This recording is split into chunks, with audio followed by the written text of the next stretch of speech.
Genderang perang Pilgub Jakarta 2024 mulai ditabuh, figur yang akan maju bertarung juga mulai mengerucut ke nama Anies Baswedan dan juga Ridwan Kamil. Siapa paling unggul di antara keduanya akan kita bahas bersama dengan pengamat politik dari Badan Riset dan Inovasi Nasional atau BRIN. Ada Prof. Lili Romli. Prof. Lili, halo selamat sore. Selamat sore, Mbak. Oke.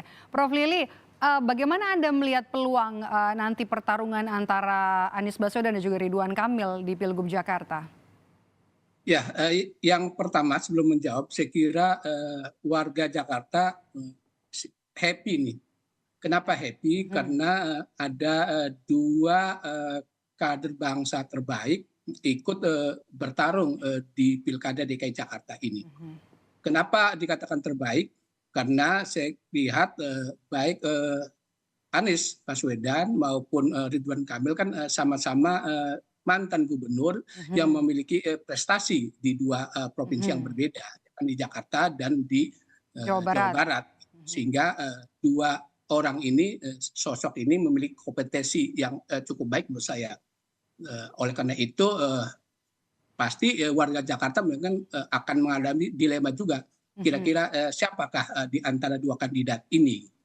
Itu yang pertama. Terus yang kedua, ya kalau kita merujuk ke survei-survei yang dilakukan terhadap dua sosok ini, Anies dan RK, kan kompetitif ya Mbak, kompetitif gitu. Ada yang Anies menang, terus RK nomor 2, RK nomor 1 dan Anies nomor 2. Jadi masih kompetitif gitu di antara dua kandidat ini. Oleh karena itu saya kira kalau dua ini sama-sama maju di DKI Jakarta, maka pertarungan akan sengit, kompetitif. Kita belum bisa menentukan siapakah yang akan leading di antara dua kandidat ini.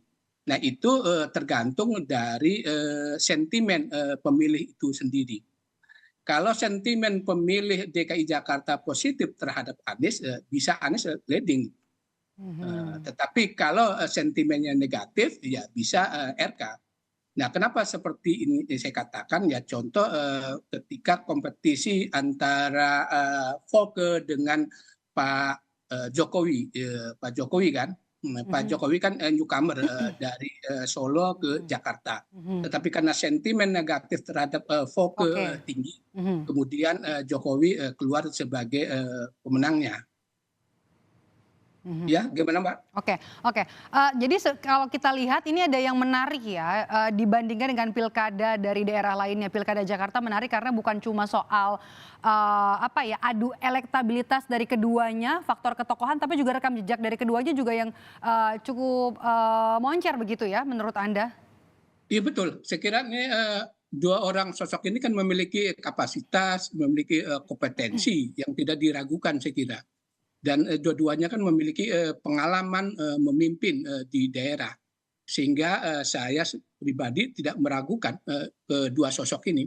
Siapapun pemenangnya gitu ya, Jakarta akan dipimpin oleh pemimpin yang terbaik.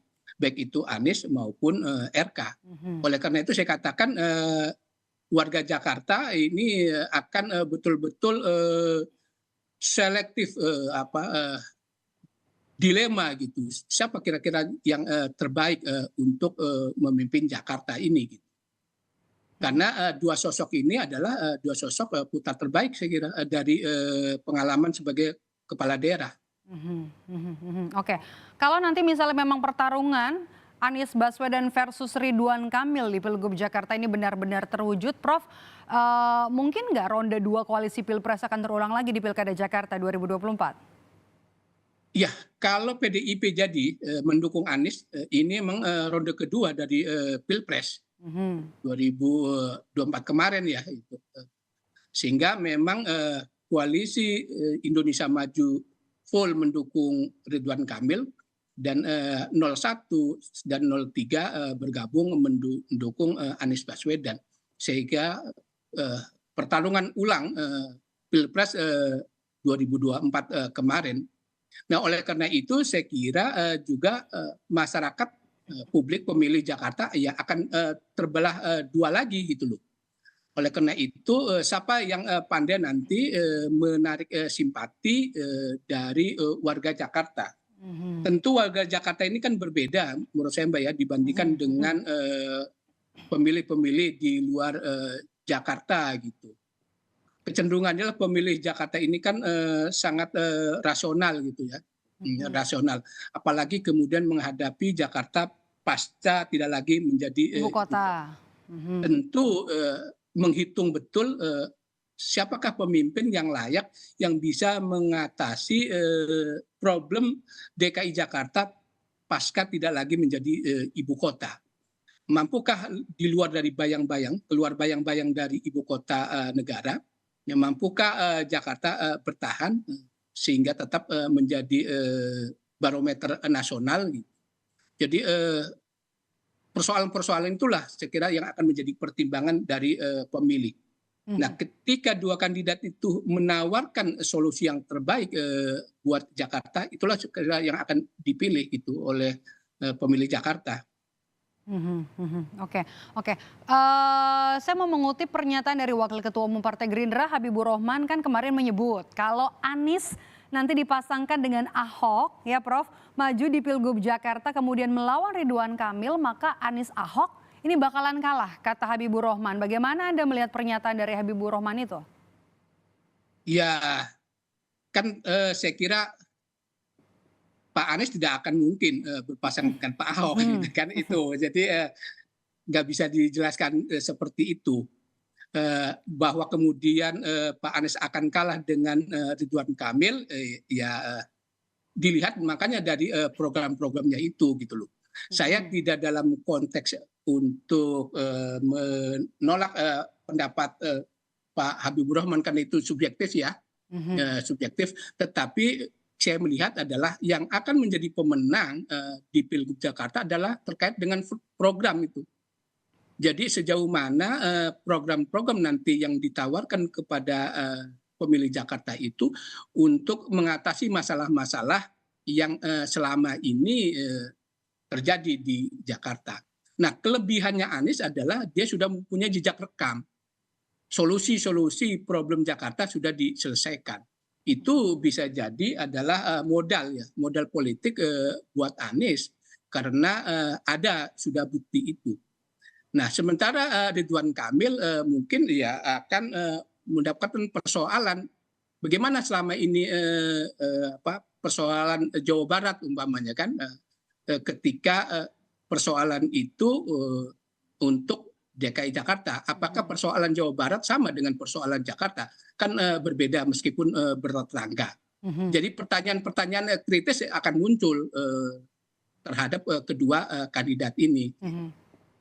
Oke, seperti judul dialog kita sore hari ini uji amunisi Anies dan Ridwan Kamil di Pilgub Jakarta. Bagaimana kita mengukur kekuatan dari partai politik di balik keduanya? Kalau PKB sudah jelas kemarin memberikan dukungan kepada Anies Baswedan, tapi kan ini yang bakalan partai yang ada di balik Ridwan Kamil juga cukup solid sepertinya ya. Ini koalisi Pilpres kemudian berlanjut mendukung Ridwan Kamil di Pilkada Jakarta. Ada kemudian meskipun belum resmi ya, tapi ada Gerindra kemudian juga ada PAN di balik itu dan kemudian ada Golkar yang sudah memberikan surat tugas bahkan di dua pilkada bagi Ridwan Kamil. Bagaimana Anda melihat setelah PKB kemudian apakah nanti PDIP, PKS, Nasdem juga akan ikut mendukung Anies di Pilgub Jakarta? Anda melihat, Prof?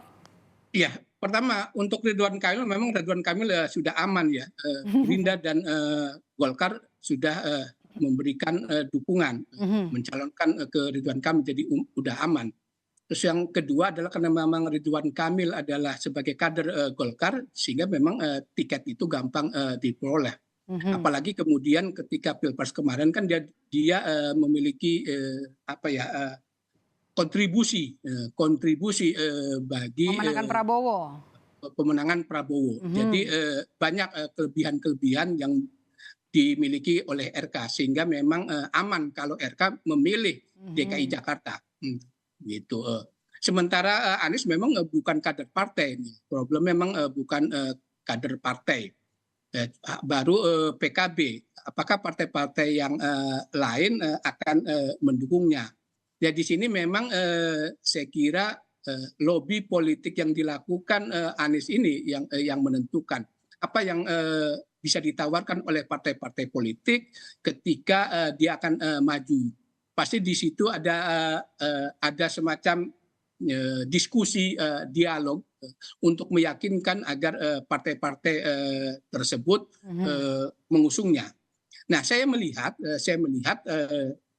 kalau mengacu kepada Pilpres 2024 kemarin, di mana PDIP berseberangan dengan Koalisi Indonesia Maju, di satu sisi, di sisi lain kader PDIP yang nampaknya untuk di Jakarta ini belum terlihat sosok yang bisa menjadi magnet elektoral, kemungkinan besar akan mendukung Anies gitu.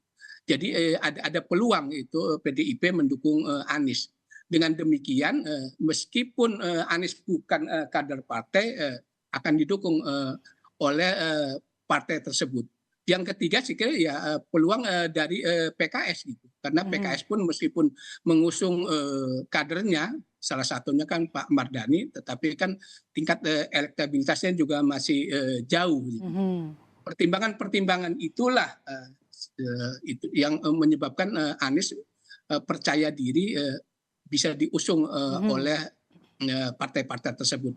Ketika dia memberikan sambutan di PKB, dengan katakan insya Allah partai-partai lain juga nampaknya sudah ada semacam green light ya dari partai-partai bahwa mereka akan mengusung Anies. Yang kemudian jadi daya tawar untuk berkoalisi adalah salah satu opsinya adalah pasangan atau pendamping nanti untuk masing-masing calon gubernur ya, baik untuk Anies Baswedan maupun juga untuk Ridwan Kamil. Nah, sejumlah partai juga sudah mengajukan kadernya untuk menjadi wakil gubernur untuk keduanya, Kang Emil dan juga untuk Anies Baswedan. Menurut Anda, siapa yang layak untuk mendampingi Anies dan juga Ridwan Kamil untuk memberikan efek elektoral dan juga dari sisi koalisi partai nanti, Prof? Saya kira sih kalau dilihat dari beberapa kader, saya mohon maaf nggak bisa menyebutkan namanya Mbak ya, karena dianggap partisan atau mengendos. Tapi ini menarik Prof, sorry saya potong. Ini kan ada nama putra bungsu presiden ya yang katanya dicocok-cocokkan dengan Anies Baswedan ataupun juga dengan Ridwan Kamil. Bagaimana dengan potensi nama Kaisang Pangarep jadi wakil gubernur di Pilkada Jakarta? Saya kira kalau cocokologi kan bisa aja gitu ya. Salah satunya adalah orang yang akan mendampingi itu Kaisang. Apalagi Kaisang juga sudah bicara siap mendampingi Anies. Tetapi kalau lihat karakter politik dan sikap politik Anies sebelumnya dan ketika dia berbicara ketika kampanye juga kan mengusung tema perubahan dan persoalan etika politik. Dan saya percaya Anies masih memegang itu, tidak pragmatis. Kalau Anies pragmatis, ya bisa aja bergabung dengan Kaisang. Tetapi kalau bisa bergabung dengan Kaisang, bisa jadi PDIP akan batal mengusung Anies. Nah, saya melihat adalah pasangan yang pas itulah bisa dari PDIP gitulah. Tinggal PDIP mencari sosok siapa yang pantas mendampingi Anies itu. Kalau PDIP bergabung kepada Anies, itu kan ada dua partai politik yang militan kadernya Pak, PKS dan PDIP. Saya kira dua partai itu mesin politiknya kan luar biasa, dia akan bergerak. Itu bisa menjadi amunisi buat Anies gitu. Karena Anies kan pasti direpresentasikan dari partai Islam. Partai Islam itu ya PKS, PKB gitu kan. Nah, sementara dari nasionalis ya PDIP. Saya kira Anies lebih baik menggandeng kader atau orang yang diusung dari PDIP. Tidak bergabung atau mau mengusung Kaisang sih. Oke, dinamikanya juga masih terus berlanjut, bahkan juga cukup sengit ya, terutama setelah Partai Kebangkitan Bangsa ini memberikan dukungan, resmi mendukung Anies Baswedan di Pilkada Jakarta. Kita tunggu nanti kalau misalnya memang benar pertarungan antara Ridwan Kamil dan juga Anies Baswedan. Meskipun PKB ada di belakangnya Kaisang, itu kan tetap pasti di luar itu penentunya adalah Anies. Anies silahkan pendampingnya siapa gitu. Saya kira belum final itu PKB mengusung Kaisang itu di sana. Oke, kita Karena masih akan tunggu nanti problematik, apakah saya kira. memang benar ada partai yang resmi untuk mengusung seorang Anies Baswedan yang juga merupakan mantan gubernur Jakarta untuk bisa maju kembali di pemilihan gubernur Jakarta meski namanya juga bukan ibu kota lagi. Terima kasih sudah bergabung bersama kami Prof. Lili Romli dari pengamat politik dari BRIN. Sehat selalu Prof. Lili.